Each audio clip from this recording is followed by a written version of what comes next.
this is our time to go out and do a little bit of extra training, to play, as you know, as we kind of refer to it. Most people wouldn't consider jumping in icy water playing, but it is fun for us. We have a good time. You know, we all work regular jobs. We don't have the opportunity to work with our equipment as much as we'd like. So we go out on Sunday mornings and we stay current with it. We're doing an ice demonstration, ice rescue, showing these children how unsafe the ice can be.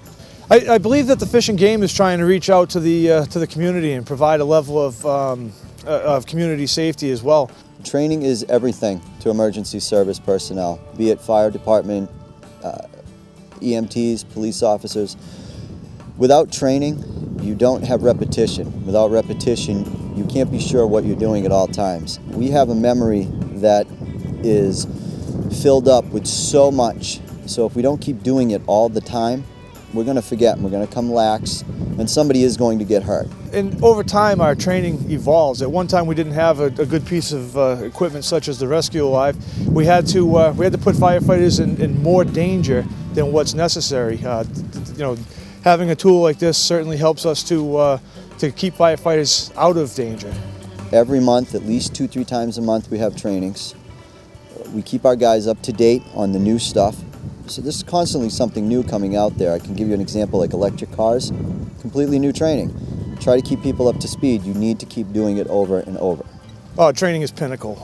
Again, like I said, we don't have the opportunity to work with this stuff as much as some of the busier departments, and we're very thankful for that. We do, however, need to get out and stay current, because if somebody goes through the ice, it's no less dangerous to that person than a big city fire department, fire department in New York or Boston. So it's very important that we stay current. Our equipment in this truck is probably one of the better you're going to find around the towns. We do a lot of mutual aid calls. We help other towns out. Our guys are all qualified. We have a specific rescue team that have a little bit more knowledge than the normal person, but we do try to keep everybody up to date and keep everybody on a level playing field, so whoever we have working that specific job knows what they're doing just as well as the next guy. Demonstration that we do, we're going to do 2 different styles of rescuing somebody from the ice. The first one, the sled that we use was actually invented in Spencer. It was invented by a guy up on Paxton Road. He's here today, not quite sure. He's outside. Lives up on Paxton Road, invented it back in 1965 or something, and it's used throughout the world as a rescue tool for ice safety. The second method is one of our guys in a suit like this with a rope attached to him that's specially set up for ice safety, and all the rescue will do will go out there, wrap the rope around the victim, connect to the rope, and as they start pulling, it cinches it up on the victim underneath the arms, and the rescuer actually pushes the victim up on the ice, and they drag them all the way back to shore. So I'm not sure if they're set up outside, but we can head outside. If you guys have any questions?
been training with Rescue Alive for in excess of 15 years now. It's had a couple of revisions from what I understand. The first one that the department had before I got on was a styrofoam model, and it wasn't very resilient. But this device here is taking a real beating, and it keeps on going.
Three minutes, 300 feet. That's what it took us to unload, get it set up, and get the victim safely where he belonged. I've been very fortunate that I haven't been charged with plucking anybody from the water. I have had to go out and rescue animals in the past. I'd say in my 16 years, I've been asked to do it probably a half a dozen times, everything from a small dog to a 8-point deer. We've rescued deer last year that we had to get off the ice. We have rescued several people from vehicles. We've had people that have been in the water. We've also run a dive team for the region. We've had those types of rescues as well. Before we had the Rescue Alive, we used a surfboard is basically what it would be. You lay down on a surfboard, you kind of pick your way out.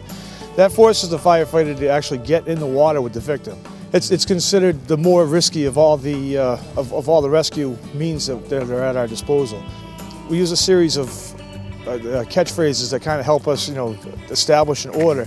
We call it reach, throw, row, and go. Those are 4 different approaches that you take along the way. So you start with reach. When that doesn't work, you throw. If that doesn't work, then you go. Or row and then go.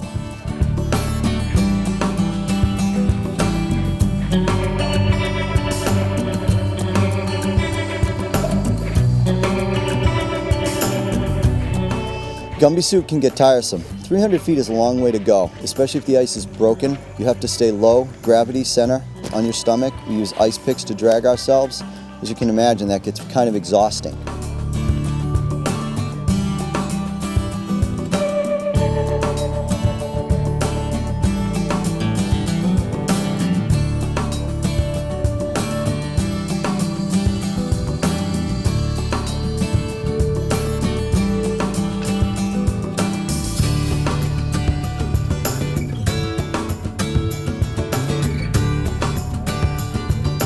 had to crawl out there, put the firefighter in danger in the water, wrap the rope around, and pull him in that way.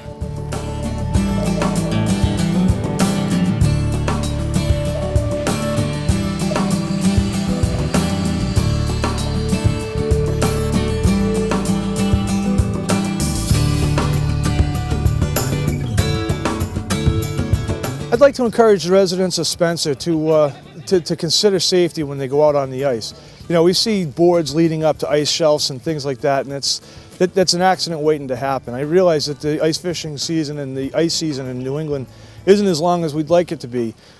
Call 911 immediately if you do see somebody through the ice, and if you're able to help them, just remember that if they've been in the water for any amount of time, they could be very hypothermic. Handle them very gently.